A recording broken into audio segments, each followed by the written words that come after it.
Hello student, welcome to online classes. मैं संजय कुमार। हम plus two का जो राजनीतिक विज्ञान का टॉपिक कर रहे थे, जो हमारी संघीय व्यवस्था के बारे में पढ़ रहे थे और भारतीय संघीय व्यवस्था के जो तत्व थे उसको हमने कंप्लीट किया था। उसके बाद जो हमारा टॉपिक चल रहा था वो एकात्मक के लक्षण थे, और एकात्मक के लक्षण में हमने कुछ पढ़ भी लिए थे। ठीक है, उसके बाद जो नेक्स्ट हम आगे करने वाले हैं वो कर रहे हैं। जो आगे इसका लक्षण है वो है एकल नागरिकता। एकल नागरिकता, देखो ये बात अपने भारतीय संघीय व्यवस्था में पढ़ भी चुके हैं, लेकिन हम यहाँ एकात्मक के लक्षण पढ़ रहे हैं।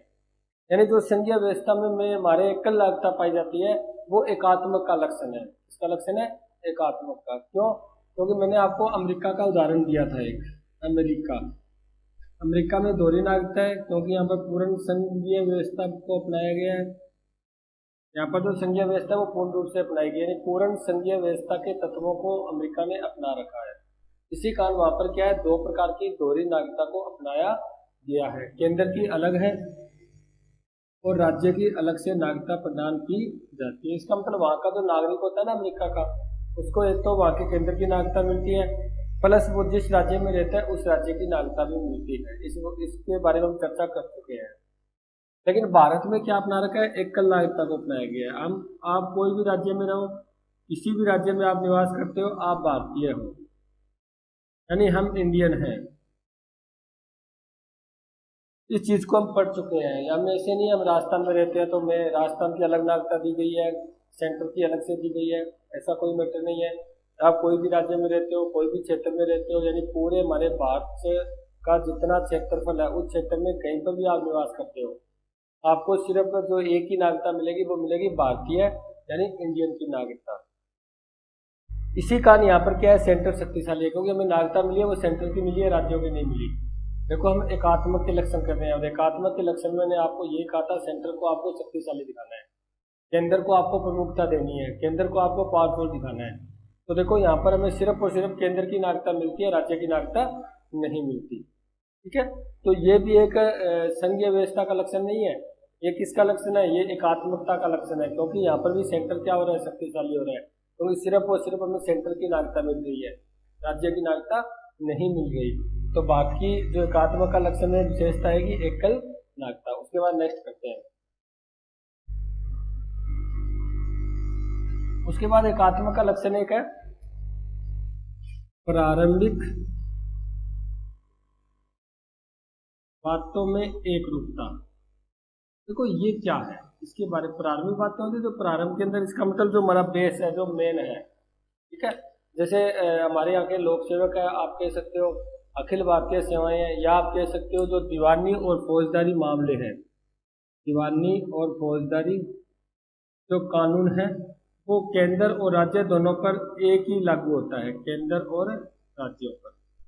इसका मतलब ये नहीं दीवानी फौजदारी मामले राज्यों के अलग है, दीवानी फौजदारी जो कानून है वो केंद्र के अलग है, ऐसा नहीं है। हमारे यहाँ पर दोनों का जो कानून है वो सेम है, एक ही कानून है, यानी अलग अलग कानून। अमेरिका में ऐसा है, अमेरिका में, ऑस्ट्रेलिया में क्या रखा गया है, ऑस्ट्रेलिया में संघीय व्यवस्था को अपनाया गया है, हम कर चुके हैं, स्विट्जरलैंड वगैरह। तो अमेरिका और ऑस्ट्रेलिया में क्या कैसा बनाया गया है, वहाँ पर दीवानी और फौजदारी कानून है वो राज्य के अलग है और केंद्र के अलग है। लेकिन हमारे ऐसा नहीं है, हमारे यहाँ पर चाहे वो केंद्र है चाहे वो राज्य है, उन पर सब पर क्या है, समान रूप से लागू होते हैं। उसके बाद एक आती है अखिल भारतीय सेवा। अखिल भारतीय सेवा, वर्तमान में अखिल भारतीय सेवाएं वो तीन हैं, आप पढ़ते हो आईएएस, आईपीएस और आईएफएस। ये तीन अखिल भारतीय सेवाएं हैं, और इन तीनों को जो इन तीनों की मतलब जो करते हैं, इनका नियुक्ति करते हैं, यानी इनका जो एग्जाम होता है उसके बाद उनको नियुक्त किया जाता है, होता तो, और उनको हटाया जाता है। ये टोटल होता है, यानी ये किसके अंडर में रहते हैं, केंद्र के अंडर में रहते हैं। केंद्र ही तो उनको नियुक्त करता है, ठीक है, और केंद्र के अंडर में ये काम करते हैं, केंद्र के अंडर में रहते हैं। लेकिन यही जो व्यक्ति केंद्र ने जिनकी स्थापना की है वही राज्यों में काम करते हैं। इसका मतलब राज्यों के लिए अलग से नहीं है, जो केंद्र ने आईएएस आईपीएस जो आप अखिल भारतीय सेवाओं का गठन कर चुके हैं, वही सेवाएं राज्यों में भी काम करती है। यानी यहाँ पर भी केंद्र आपको क्या दिखाई दे रहा है, शक्तिशाली दिखाई दे रहा है, क्योंकि केंद्र के व्यक्ति राज्यों में काम कर रहे हैं। ये है तो केंद्र के अंडर में, केंद्र इनको हटा सकती है, केंद्र इनको आगे से आगे कोई क्षेत्र विशेष में नियुक्त कर सकती है, लेकिन काम कहाँ करती है, जाके राज्यों में करती है, यानी राज्यों के अंदर इसके प्रति कोई अधिकार नहीं है। ठीक है, केंद्र से नियुक्त होकर आते हैं और काम राज्यों में करते हैं। ठीक है, तो हम कह सकते हैं कि प्रारंभिक बातों में एक रूपता पाई जाती है, एक ही रूप है। दीवानी और फौजदारी कानून का एक ही रूप है, यानी केंद्र राज्य दोनों में समान रूप से लागू होते हैं, एक ही कानून होते हैं, अलग अलग कानून नहीं होते।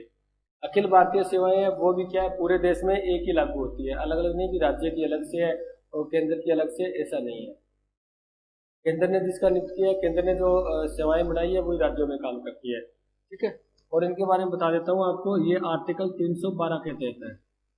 आर्टिकल 312 के तहत राज्यसभा के पास ये अधिकार होता है। राज्यसभा कौन होता है, अरे राज्यसभा केंद्र में जो व्यवस्थापिका है, और केंद्र में व्यवस्थापिका कौन है, संसद, यानी संसद का द्वितीय अंग होता है। इसका मतलब केंद्र ही क्या करती है, इनकी स्थापना करती है, अखिल भारतीय सेवाओं की स्थापना करती है, और काम कहाँ करते हैं, राज्यों में करते हैं। तो यहाँ पर भी केंद्र क्या दिखाई दे रहा है आपको, शक्तिशाली दिखाई दे रहा है। उसके बाद नेक्स्ट बढ़ते हैं।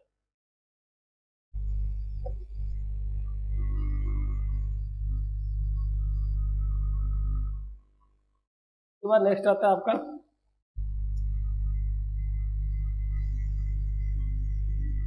आप कह सकते हो एकल संगठित न्याय व्यवस्था। देखो इसके अंदर मैं आपको इसको बताने से पहले बता देता हूँ, अगर आपसे ये पूछ रहा है ना भारत में कौन सी न्याय व्यवस्था को अपनाया गया है, तो आप क्या कहोगे, आप कहोगे जी एकीकृत न्यायपालिका को अपनाया गया, एकीकृत न्याय व्यवस्था को। इसका मतलब देखो हम उससे पहले क्यों ना एक अमेरिका का उदाहरण ले लें साथ में। देखो अमेरिका में क्या है, अमेरिका में जो केंद्र की न्यायपालिका होती है, न्यायपालिका, और जो राज्यों की न्यायपालिका होती है, ये क्या करती है, अपने अपने क्षेत्र में संप्रभु होती है, अपने अपने क्षेत्र में स्वतंत्र होती है, यानी अपने अपने क्षेत्र में जो निर्णय लेने का इनका डिसीजन होता है वो लास्ट होता है, उसके आगे उसकी अपील नहीं की जा सकती। लेकिन भारत में क्या है, भारत में एकीकृत न्यायपालिका को अपनाया गया है, एकल संगठित न्यायपालिका न्याय व्यवस्था को अपनाया गया है। इसमें सबसे ऊपर होता है सुप्रीम कोर्ट, उसके नीचे होता है हाई कोर्ट, इसके नीचे और डिस्ट्रिक्ट कोर्ट है, जो भी आगे इसके अधीन जो कोर्ट होते हैं। इसका मतलब नीचे वाली अदालत का ऊपर वाली अदालत को अपील की जा सकती है। अगर हाई कोर्ट ने कोई डिसीजन लिया, कोई भी निर्णय लिया, कोई भी न्याय प्रदान किया, तो उसकी अपील हम क्या कर सकते हैं, सुप्रीम कोर्ट में कर सकते हैं। इसका मतलब सर्वोच्च कौन हुआ, सुप्रीम कोर्ट। कौन हुआ, सुप्रीम कोर्ट, क्योंकि हाई कोर्ट के फैसले को सुप्रीम कोर्ट बदल सकती है। हाई कोर्ट ने कोई फैसला दिया, उसकी अपील सुप्रीम कोर्ट में की, तो हाई कोर्ट के फैसले को सुप्रीम कोर्ट बदल सकती है। तो इसका मतलब जो केंद्र का न्यायालय है, यानी जो सुप्रीम कोर्ट होता है वो केंद्र में होता है, सेंटर में होता है, वो एक ही होता है, पूरे भारत का होता है।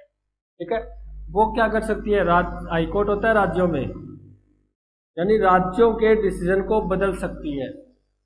सुप्रीम कोर्ट है वो हाई कोर्ट से संबंधित जो भी डिसीजन लिया गया है, निर्णय लिया गया है, यानी हाई कोर्ट ने जो निर्णय लिया है उसको सुप्रीम कोर्ट बदल सकती है। इसका मतलब राज्यों की जो न्यायपालिका होती है वो केंद्र की न्यायपालिका के अधीन होती है। बात समझो, तो यहाँ पर भी कौन शक्तिशाली है, केंद्र शक्तिशाली है, सेंटर ही है, क्योंकि हमारा जो भारत का जो केंद्र जो एक मुख्य जो सुप्रीम कोर्ट है, न्यायपालिका है, बाकी जो न्यायालय है वो सारे उसके अधीन होते हैं, उससे संबंधित नीचे वाले अधीन वाले जितने भी निर्णय होते हैं उसको सुप्रीम कोर्ट बदल सकती है।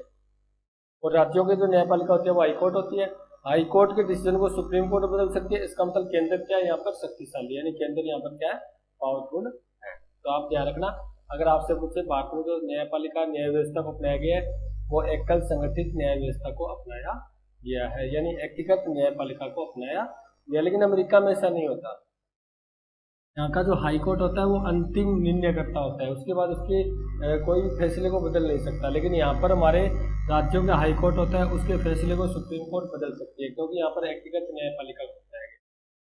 समझे बात, एकल संगठित न्याय व्यवस्था को अपनाया गया है। तो क्योंकि हमारे यहाँ पर क्या है, एकात्मक के लक्षण है, ये संघीय व्यवस्था का लक्षण नहीं है, ये एकात्मक का लक्षण है। संघीय व्यवस्था का लक्षण ये है, ठीक है। तो हम क्या पढ़ रहे हैं, हम एकात्मक के लक्षण पढ़ रहे हैं, ठीक है। उसके बाद नेक्स्ट आगे करते हैं।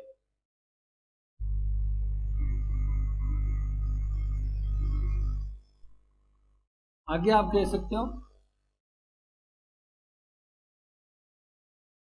राज्यों को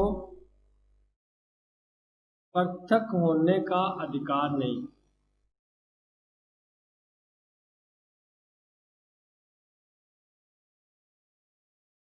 देखो ये बात तो हम जब संघीय व्यवस्था आपने स्टार्ट की थी ना, तभी मैंने आपको बताया था। कि दो प्रकार के संघ होते हैं।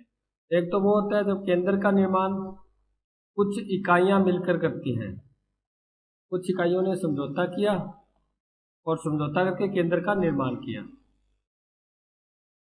अब इसमें समझौता टूट भी सकता है कि जब दो व्यक्तियों ने, कुछ इकाइयों ने मिलकर समझौता करके एक केंद्र के अंडर में चले गए, हो सकता है ये समझौता टूट जाए तो ये राज्य स्वतंत्र हो सकता है। क्या हो सकता है?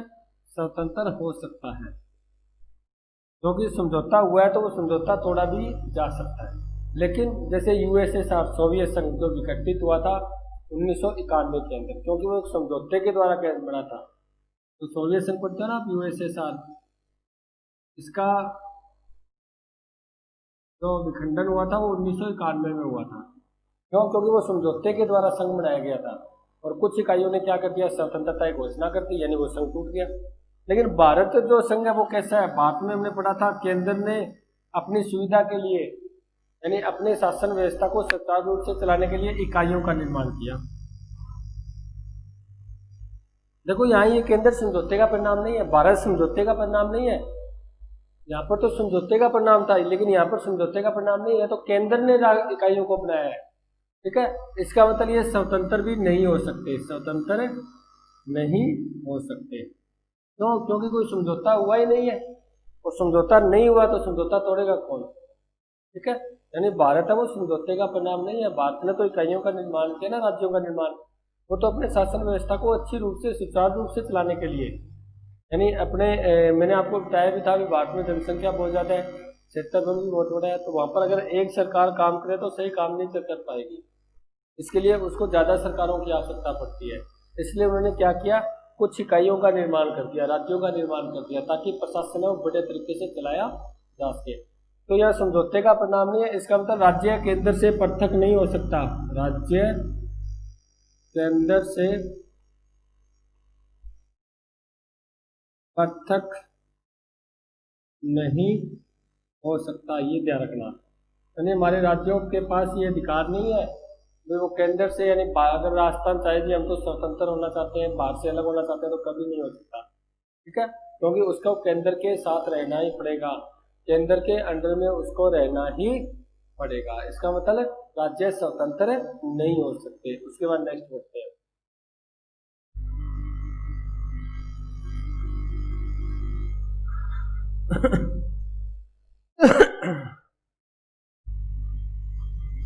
अगर आप बात करो, ये कह सकते हो कि जो राज्यों की सीमाएं हैं, राज्यों की सीमाओं में परिवर्तन करने के लिए राज्यों की सहमति आवश्यक नहीं है, सहमति आवश्यक नहीं। ये क्या है? देखो ध्यान से सुनो, हमारे यहाँ पर संसद क्या कर सकती है। देखो आपने भारतीय संविधान की विशेषता में पढ़ा था, एक संविधान संशोधन की प्रक्रिया। उसके अंदर मैंने आपको बताया था कि संविधान संशोधन होता है वो 3 प्रकार से होता है। एक तो साधारण बहुमत के द्वारा, एक विशेष बहुमत के द्वारा, और एक विशेष बहुमत के साथ साथ क्या होता है, आधे से अधिक राज्यों के परमिशन की आवश्यकता होती है, परामर्श की आवश्यकता होती है। लेकिन ये जो होता है ना राज्यों की सीमाओं में परिवर्तन, ये होता है साधारण बहुमत के द्वारा। क्या होता है? साधारण बहुमत के द्वारा। यानी संसद क्या कर सकती है? संसद कौन है? संसद केंद्रीय व्यवस्थापिका है। संसद कौन है? केंद्रीय व्यवस्थापिका। केंद्रीय व्यवस्थापिका है, उसका नाम संसद है। ठीक है, इसका मतलब केंद्रीय व्यवस्थापिका, संसद यानी सेंटर, केंद्र अपनी मनमर्जी से किसी भी राज्य का नाम परिवर्तन कर सकती है, यानी उसको उस राज्य की परमिशन लेने की भी आवश्यकता नहीं है। जैसे कलकत्ता का कोलकाता कर दिया, मद्रास का चेन्नई कर दिया, नाम परिवर्तन कर सकती है। या वो क्या कर सकती है, 2 राज्यों को तोड़कर एक नया राज्य बना सकती है, या वो एक ही राज्य को तोड़कर 2 राज्य बना सकती है। यानी कहने का मतलब वो राज्य में किसी भी प्रकार से परिवर्तन कर सकती है। उसके लिए उसको विशेष बहुमत की भी आवश्यकता नहीं होती और राज्य के परमिशन की भी आवश्यकता नहीं होती। तो यहाँ पर सर्वोच्च कौन हुआ? संसद ही तो हुई।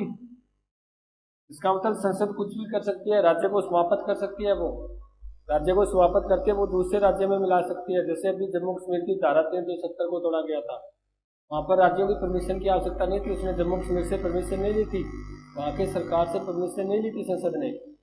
संसद के पास ये अधिकार है, वो एक साधारण बहुमत है, उसको विशेष बहुमत की भी आवश्यकता नहीं होती, यानी साधारण से बहुमत के द्वारा ही वो क्या कर सकती है, यानी राज्यों को समाप्त कर सकती है, नए राज्य बना सकती है, राज्य में उसके नाम होते हैं उनमें परिवर्तन कर सकती है, उसकी सीमा होती है, उसकी बॉर्डर होती है उसमें परिवर्तन कर सकती है, यानी उसको वहाँ की सरकार से और वहाँ से राज्यों के पूछने की भी आवश्यकता नहीं है। संसद के पास इतना बड़े अधिकार है, यानी और वो भी कैसा, सिर्फ और सिर्फ साधारण बहुमत के द्वारा। इसका मतलब राज्य को तो कभी समाप्त किया जा सकता है, कभी भी उसकी सीमा में परिवर्तन की जा सकती है, कभी भी उसके नाम को बदला जा सकता है और उससे राज्यों से पूछा भी नहीं जाता। ठीक है, तो इसके कारण कौन शक्तिशाली हुआ, संसद, यानी कौन शक्तिशाली हुआ, केंद्र। और केंद्र शक्तिशाली होता है वो कौन सा लक्षण होता है, एकात्मक लक्षण होता है। बहुत बार बता चुका हूँ आपको मैं, आपको सिर्फ ये एक ही बार रिपीट करनी है। ठीक है, क्योंकि मैंने आपको ये बताया था कि जो संविधान संशोधन की जो शक्ति होती है ना, वो सिर्फ और सिर्फ संसद के पास है। राज्य संविधान में संशोधन नहीं कर सकती, राज्य नहीं कर सकता संविधान में संशोधन, सिर्फ और सिर्फ केंद्र कर सकती है, संसद कर सकती है। आर्टिकल 368 के तहत सिर्फ उसी के पास अधिकार है वे वो संविधान में संशोधन करे। वो लेकिन संविधान में संशोधन की एक प्रक्रिया होती है जो साधारण बहुमत होता है। साधारण बहुमत ये होता है कि उसको किसी की भी पूछने की आवश्यकता नहीं है, विशेष 2/3 बहुमत की भी आवश्यकता नहीं है उसको। एक छोटे से प्रस्ताव के द्वारा वो कुछ भी कर सकती है, परिवर्तन कर सकती है। ये आर्टिकल 2 और आर्टिकल 3 के तहत होता है। आसानी से वो किसी राज्य का नाम परिवर्तन कर सकती है, आसानी से वो किसी राज्य को उसकी सीमा बढ़ा सकती है, उसकी सीमा कम कर सकती है। ठीक है, राज्य को समाप्त करके केंद्र शासित प्रदेश बना सकती है, केंद्र शासित प्रदेश को राज्य बना सकती है। यानी कहने का मतलब है ये टोटल कार्य संसद करती है सिर्फ और सिर्फ साधारण बहुमत के द्वारा। इसके कारण यहाँ पर आपको कौन शक्तिशाली दिखाई दे रहा है, केंद्र दिखाई दे रहा है। तो ये संघीय व्यवस्था का लक्षण नहीं है, बल्कि ये किसका लक्षण है, एकात्मकता का लक्षण है। ठीक है, उसके बाद नेक्स्ट बढ़ते हैं आगे।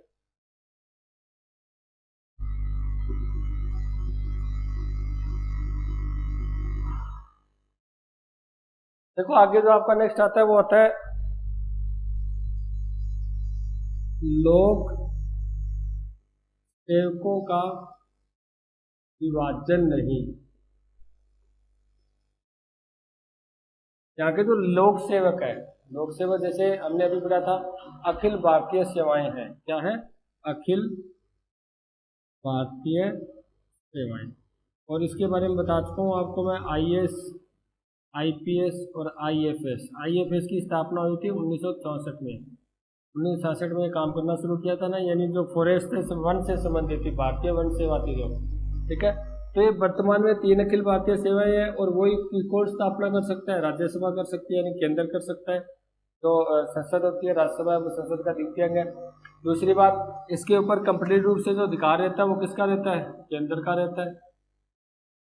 यानी इन लोक सेवाओं पर, इन पर अधिकार किसका रहता है, केंद्र का रहता है। और ये काम कहाँ करती है, ये राज्यों में काम करती है।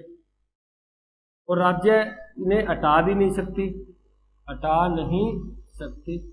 तो कौन हटा सकता है, सिर्फ केंद्र ही हटा सकता है। इसका मतलब दोनों रूप में शक्तिशाली कौन हुआ, केंद्र तो शक्तिशाली हो रहा है, केंद्र उसकी स्थापना कर रही है। केंद्र यानी राज्यसभा आर्टिकल 312 के तहत, मैं बता चुका हूँ पहले आपको, आर्टिकल 312 के तहत नई लोकसभा ये बढ़ा भी सकती है और पुरानी लोकसभाओं को समाप्त भी, जो अखिल भारतीय सेवाएं उनको समाप्त भी कर सकती है और नई अखिल भारतीय सेवाओं की स्थापना भी कर सकती है आर्टिकल 312 के तहत। ये राज्यसभा के पास अधिकार दिया गया है। और इनके ऊपर जो अधिकार रहता है वो केंद्र का रहता है, किसका रहता है, केंद्र का। केंद्र ही उसको पूरी व्यवस्था करती है, केंद्र ही उनको नियुक्त करती है, केंद्र ही उनको हटा सकती है। यानी राज्य इसके मामले में कुछ नहीं कर सकते, लेकिन ये काम कहाँ करते हैं, राज्य में करते हैं। इसका मतलब केंद्र का व्यक्ति कहाँ काम कर रहा है, राज्य में। यानी इनका विभाजन नहीं किया गया, जो व्यक्ति केंद्र में काम करता है वही राज्य में काम करता है। हमने कुछ लोक सेवाओं की भर्ती की, वो लोक सेवक व्यक्ति है वो केंद्र का कानून भी मानेगा और राज्य का कानून भी मानेगा। इसका विभाजन नहीं किया गया। अभी जो राज्य का लोक सेवक है वो सिर्फ राज्य कानून की बात करेगा, जो केंद्र का लोक सेवक वो सिर्फ केंद्र की बात करेगा। इस चीज का विभाजन नहीं किया गया हमारे यहाँ पर। हमारे यहाँ पर जो केंद्र हो चाहे राज्य का हो, कोई लोक सेवक है वो दोनों का कानून मानेगा और दोनों के कानून के अनुसार ही वो क्या करेगा, काम करेगा। इसका मतलब इनका विभाजन नहीं किया गया। ठीक है, अमेरिका में अलग है, अमेरिका में विभाजन किया गया है, क्योंकि मैं बार बार बता रहा हूँ अमेरिका में पूर्ण संघीय व्यवस्था को अपनाया गया है। इसी कारण वहाँ पर लोक सेवकों का भी विभाजन किया गया है। वहाँ पर राज्यों के लोक सेवक अलग होते हैं, केंद्र के अलग होते हैं। राज्यों वाले सिर्फ राज्यों के लिए काम करते हैं और केंद्र वाले सिर्फ केंद्र के लिए काम करते हैं। लेकिन यहाँ पर हमारे विभाजन नहीं है। हमारे यहाँ पर जो लोक सेवक है वो केंद्र के कानून के अनुसार भी काम करता है और राज्य के कानून के अनुसार भी काम करता है। इसका मतलब यहाँ का दोनों के लिए काम करता है। जैसे अखिल भारतीय सेवाएं हैं, ये केंद्र में भी काम करती है और राज्य में भी काम करती है, यानी राज्यों की अलग से सेवाएं नहीं है, ये केंद्र की है, कोई व्यक्ति राज्यों में काम करते हैं। इस चीज का विभाजन नहीं किया गया है भारत के अंदर। उसके बाद आगे देखो, और मैं बता चुका हूँ आपको, इनको हटाने की व्यवस्था भी केंद्र करता है, उनको नियुक्ति भी केंद्र करता है। इसका मतलब शक्तिशाली कौन हुआ, केंद्र हुआ। और जब केंद्र शक्तिशाली हो रहा है तो कौन सा लक्षण है, एकात्मक का लक्षण है। ठीक है, उसके बाद नेक्स्ट बढ़ते हैं आगे।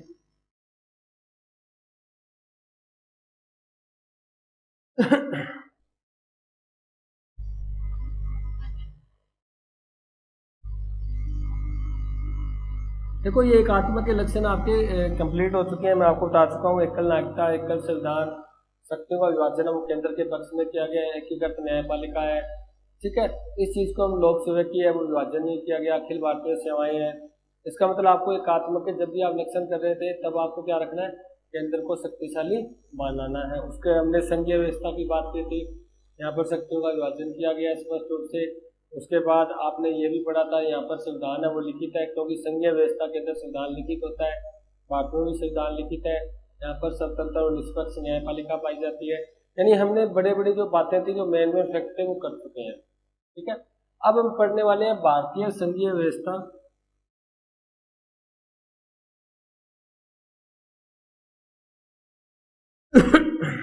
की प्रवृत्तियां।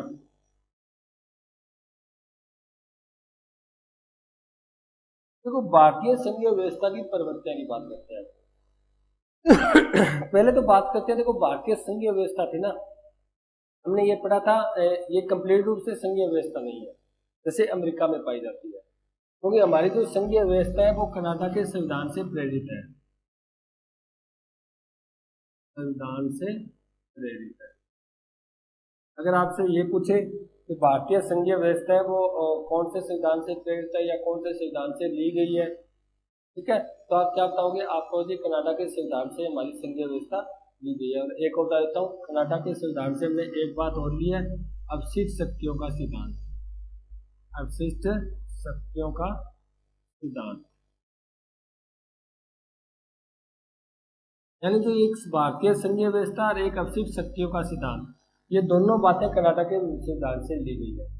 कनाडा के संविधान के अंदर भी जो अवशिष्ट शक्तियों के बारे में मैंने आपको बताया था। क्या बताया था भाई, हमने जो तीनों सूचियों में विषयों को बांटा है, संघ सूची, राज्य सूची और समवर्ती सूची।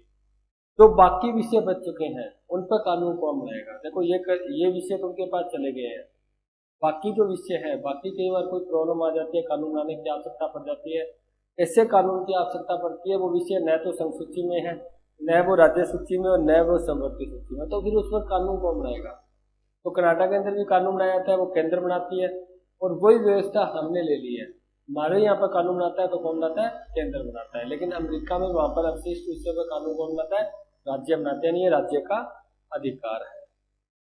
अब कुछ व्यक्तियों के हमारे संघीय व्यवस्था के रूप में कुछ स्टेटमेंट है। क्यों है स्टेटमेंट, क्योंकि जब संघीय व्यवस्था को अपनाया जा रहा था ना, तो हमारे संविधान सभा के जो मेंबर थे, सदस्य थे, उनमें ने कई लोगों ने सोचा कि हम अमेरिका वाली संघीय व्यवस्था को अपना ले, यानी पूर्ण रूप से हम संघातों व्यवस्था को अपनाए। और जब संघातों व्यवस्था को पूर्ण रूप से अपना लेंगे तो इसका मतलब केंद्र राज्य स्वतंत्र रूप से काम करेंगे। तब कुछ ने ये बात कही थी, जो राजनीतिज्ञ थे, उन्होंने कहा था ऐसा नहीं हो सकता, क्योंकि अगर हम अभी राज्यों को स्वतंत्र छोड़ दें, तो जब संघीय व्यवस्था का अगर पूर्ण अपनाएंगे तो केंद्र और राज्य क्या करेंगे, स्वतंत्र काम करेंगे, स्वतंत्र काम करेंगे, उनका अलग ही संविधान होगा, उनकी अलग ही, हमने पढ़ा था ना, जब पूर्ण संघीय व्यवस्था होती है उसमें उनका राज्यों का संविधान ही अलग होता है, उनकी नागरिकता भी अलग होती है, और उनके लोक सेवक भी अलग होते हैं, अखिल भारतीय सेवाएं भी, जो सेवाएं होती है अखिल देश की, वो भी अलग होती है। तो ऐसी स्थिति में उन्होंने कहा था अगर हम अब भी राज्यों को स्वतंत्र छोड़ दें तो देश अखंड नहीं रह पाएगा, क्योंकि फिर राज्य स्वतंत्र होंगे तो वो फिर स्वतंत्रता की मांग करना शुरू कर देंगे, तो वे भारत से अलग होने हैं, देश का खंडन होने का डर रहेगा, एकता नहीं रहेगी, देश के कभी भी टुकड़े हो सकते हैं। इसी चिंता पर व्यक्त करते हुए उन्होंने कहा था भी हमें पूर्ण संघीय व्यवस्था को नहीं अपनाना चाहिए, बल्कि हमें कुछ एकात्मक के लक्षण भी रखने चाहिए, जो हमें एक शक्तिशाली देखो सरकार, सभी सरकारें अपने अपने क्षेत्र में काम करेगी, लेकिन उन सभी सरकारों को या उन सभी सरकारों पर नजर रखने के लिए एक बड़ी सरकार भी होनी चाहिए, एक बड़ा व्यक्ति, मेन व्यक्ति भी होना चाहिए, ताकि वो सब पर नजर रख सके, सभी अच्छी तरीके से काम कर रहे हैं नहीं कर रहे, कोई कहीं बगावत नहीं हो रही क्या, या कोई देश से अलग होना नहीं चाहता, या मतलब हमारे यहाँ पर ऐसी स्थिति आ सकती थी अगर हम वास्तव में स्वतंत्र छोड़ते ना, तो देश में ऐसी स्थिति आ सकती थी, क्योंकि हमारे यहाँ पर क्षेत्र के आधार पर भिन्नता पाई जाती है, धर्म, जाति, भाषा के आधार पर बहुत भिन्नता पाई जाती है, फिर हम एक नहीं रह पाते, क्योंकि फिर राज्य स्वतंत्र होना शुरू कर देते।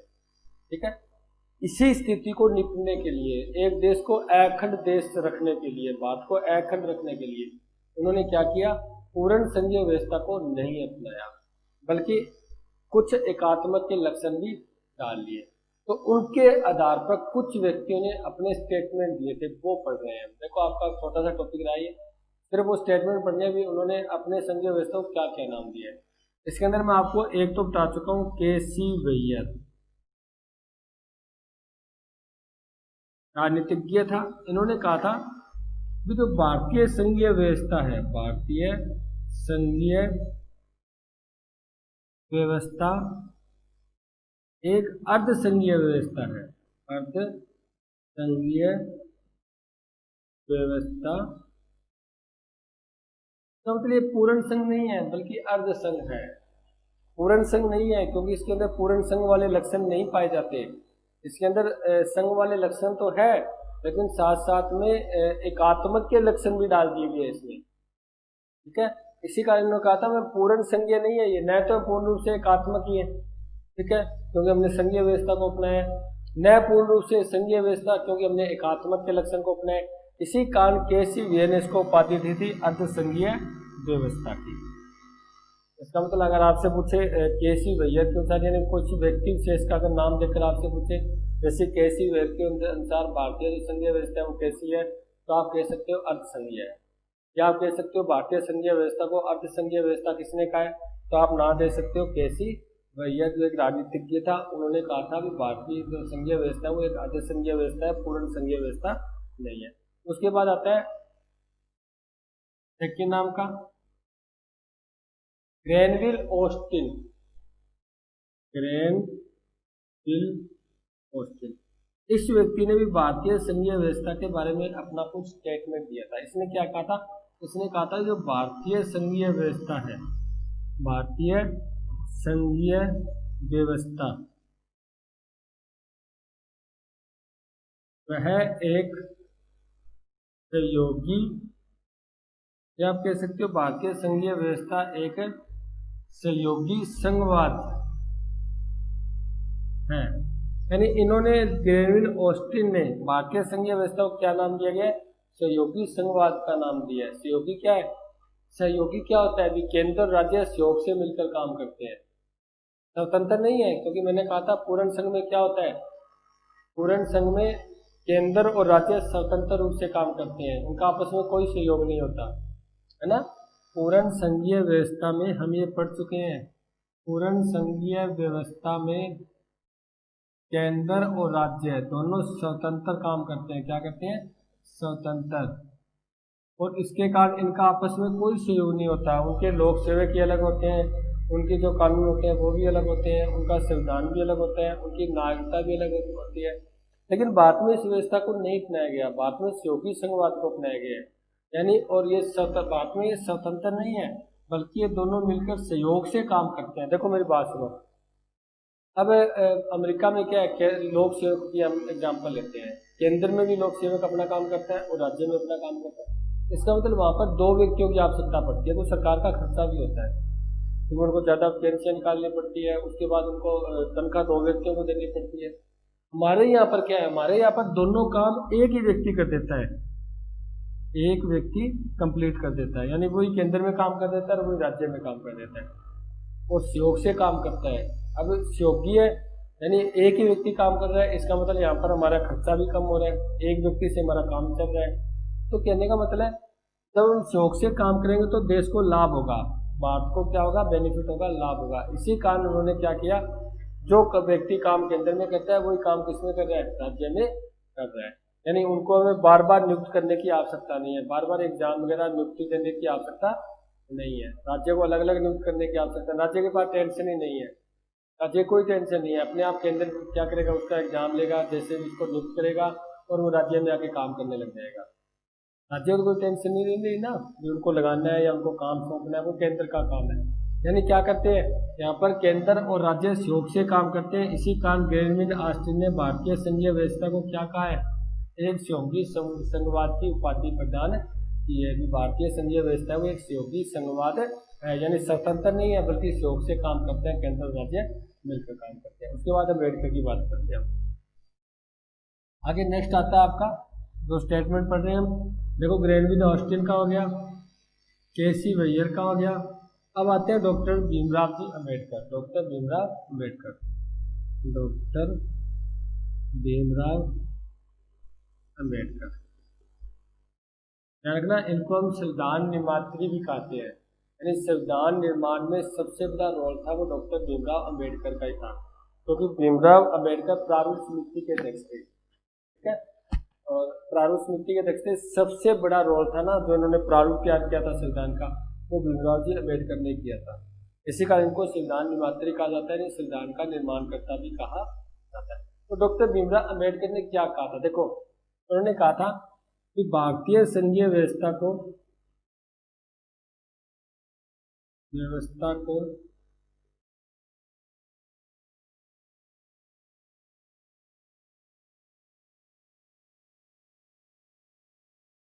एक कठोर संघवाद मानने से इनकार किया।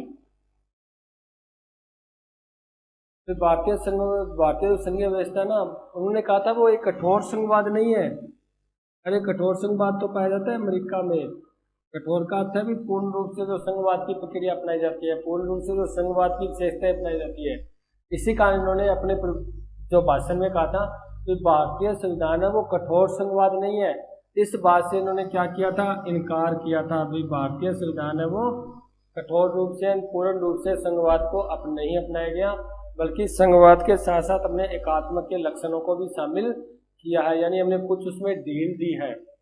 ऐसे नहीं पूर्ण रूप से संघवाद को अपना लिया, बल्कि उसके लक्षणों में, उनकी विशेषताओं में हमने क्या दिया है, कुछ ढील की बात की है, या हमने कुछ अन्य विशेषताओं के लक्षण भी जोड़ दिए। इसलिए इन्होंने कहा था कि भारतीय संघीयवादी व्यवस्था को एक कठोर संघवाद मानने से इनकार किया था अम्बेडकर जी ने। इसका मतलब हमारे यहाँ कठोर का अर्थ है पूर्ण, यानी हमारे यहाँ पर पूर्ण या कठोर संघवाद को नहीं अपनाया गया है। जब उनसे ये बात पूछी गई तो उन्होंने कहा था भी हमारा यहाँ कठोर संघवाद नहीं है बल्कि लचीला है, हमने कुछ अन्य एकात्म के लक्षण को भी अपना लिया। उसके बाद करते हैं मॉरिस जोन्स की। आगे व्यक्ति आता है आपका मॉरिस जोन्स। इन्होंने क्या स्टेटमेंट दिया था भारतीय संघवाद के रूप में, इन्होंने कहा था जो भारतीय संघवाद है या भारतीय संघीय व्यवस्था है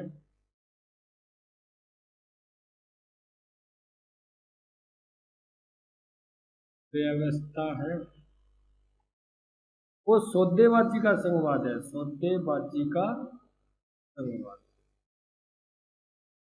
यानी इन्होंने इसको सौदेबाजी का संघवाद किया। सौदा जो चलता है, राज्य केंद्र के साथ सौदेबाजी करता है, केंद्र राज्य के साथ करता है, यानी क्योंकि दोनों स्वतंत्र नहीं है ना, दोनों मिलकर काम करते हैं। और जो दोनों मिलकर काम करें तो आपस में समझौता होगा, आपस में कोई भी काम बात के लिए समझौता होगा, उसके अंदर सौदेबाजी होगी।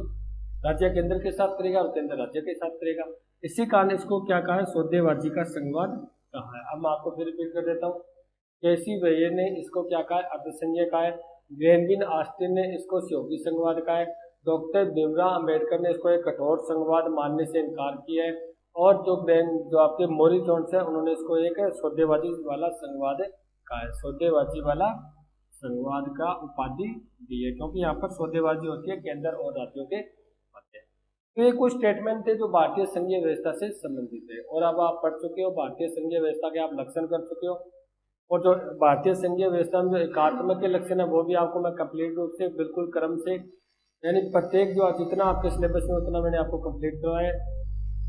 और एकात्मक के लक्षण है ही आपको बताइए, यहाँ पर केंद्र को शक्तिशाली रखा गया है। और केंद्र को शक्तिशाली रखने के लिए जैसे मैं एक बार रिवीजन कर देता हूँ। संविधान में संशोधन की शक्ति केंद्र के पास है। आपातकालीन रोकबंद रखे गए हैं 352, 356, 360, वो भी केंद्र को शक्तिशाली बनाते हैं। उसके बाद राज्यों में परिवर्तन के लिए उनको राज्यों की परमिशन की आवश्यकता नहीं होती, इसमें भी केंद्र शक्तिशाली बनता है। तो ये कुछ एकात्मक के लक्षण है। संघात्मक के लक्षण जैसे यहाँ पर लिखित संविधान है, शक्तियों का विभाजन है, ठीक है, स्वतंत्र निष्पक्ष न्यायपालिका है, ये कुछ संघात्मक के लक्षण है। इसका मतलब भारत में संघात्मक एकात्मक दोनों के लक्षण को मिक्स किया गया। इसके कारण भारतीय संघवाद एक पूर्ण संघ नहीं है बल्कि अर्धसंघीय है, ये बात कहती कैसी वर्जन है। और आप भी सोचते होंगे कि हमने पूर्ण संघ, आपने संघवाद के लक्षण भी पढ़े, एकात्मक के लक्षण भी पढ़े, दोनों है बिल्कुल विरोधी विचारधारा, लेकिन फिर भी हमने दोनों को मिला रखा है। संघवाद अपना अलग विशेषता रखता है, एकात्मक अपना अलग विशेषता रखती है, लेकिन हमने दोनों के विचारों को मिला रखा है, दोनों की विशेषताओं को मिला दिया है। इसी कारण न पूर्ण रूप से हम संघ कह सकते हैं, न पूर्ण रूप से हम एकात्मक कह सकते हैं, बल्कि दोनों का मिक्स रूप से हम एक अर्धसंघीय कह सकते हैं। ठीक है डियर स्टूडेंट, आपका यहाँ पर ये चैप्टर लेसन कंप्लीट हो चुका है। इससे संबंधित जितने प्रश्न उत्तर है वो आपको PDF फाइल के द्वारा ही दी जाएगी आपको। ठीक है, यहाँ तक आप ये जो नोट्स है वो तैयार कर लेना, ताकि आपको जैसे ही वो प्रश्न मिले जो भी आए तो उसको आप आसानी से कर सको, समझ सको। मिलते हैं नेक्स्ट क्लास में। Thank you.